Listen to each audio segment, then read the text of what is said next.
This is Twit. Facebook confirmed it will start rolling out promoted videos to users of its news feed on desktop and mobile. The campaign starts with mini trailers for the forthcoming film Divergent.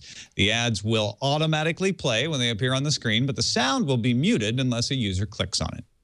Italian newspapers are reporting that Amazon has required GoPago, maker of iOS and Android mobile apps, to prepay for goods before picking them up in a store and also give retailers point-of-sale system to process those orders. GoPago was founded in 2009. It's based in Silicon Valley, but was started by Italian co-founders. It's not clear if those founders or other GoPago staff will join Amazon or if this is just an acquisition for technology only. President Barack Obama will meet with executives from Google, Apple, and other tech companies to find ways to improve the healthcare.gov website. Eric Schmidt, Tim Cook, Facebook's Sheryl Sandberg, and Twitter's Dick Costolo are expected to be in attendance. These powerful people will also discuss the impact of, that NSA surveillance thing on tech companies. You know what? Here's something to get the president's conversation with those tech titans rolling here. U.S. District Court Judge Richard Leon issued a preliminary injunction against the United States, ordering the NSA to stop collecting phone metadata and destroy any metadata collected on two plaintiffs who brought the case. The order was suspended, though, as the U.S. plans to appeal the injunction. So just to recap, only two people affected. The order is not in force, and the Department of Justice is appealing. Judge Leon did write a compelling opinion arguing why a 1979 case that allowed police to capture several phone numbers for 2 weeks should not be considered precedent to 5 years of capturing the metadata of every call placed by hundreds of millions of people and counting.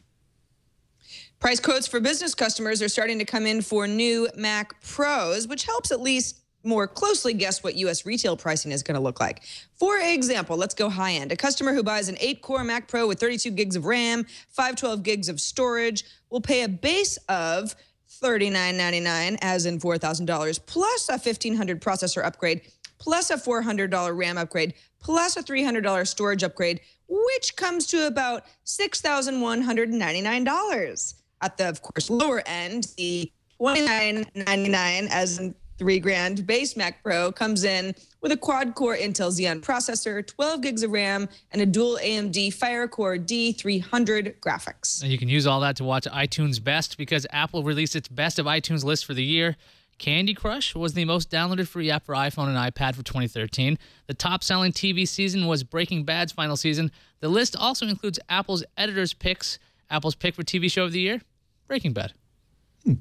Google and HP have already stopped selling Chromebook 11s and have now issued a recall for 145,000 of the defective power chargers that caused the halt in sales. Chromebook 11 owners should stop using their current charger and contact Google for a free replacement charger. No word on when Chromebook 11s will go back on sale. Forget Google. Forget Apple. Samsung is launching its own Android gaming controller called the Samsung Smartphone Gamepad, which is exactly what it is. It officially supports screens from 4 inches to 6.3 inches. The gamepad uses Bluetooth 3.0 and NFC. Compatibility is described as working with devices running Android 4.1 and up, though optimized for 4.3. The gamepad is currently available in select European markets. The company says it'll come to additional countries in the coming weeks. Facebook unveiled a donate button, making it easier for nonprofits with pages to collect contributions. Users can enter payment details or use what Facebook already has on file. Facebook will not collect a fee on the donations, but they do get the side benefit of getting your payment info updated or added to your account. That could give a boost to in-game purchases and the autofill with Facebook feature.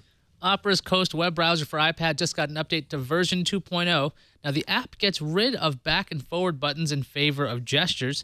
Coast now features a media player that you can use from the iPad's lock screen. When you encounter a PDF on the web, Coast lets the user decide which app opens that PDF. There's also the ability to select your own wallpaper in the app using images from your photo roll.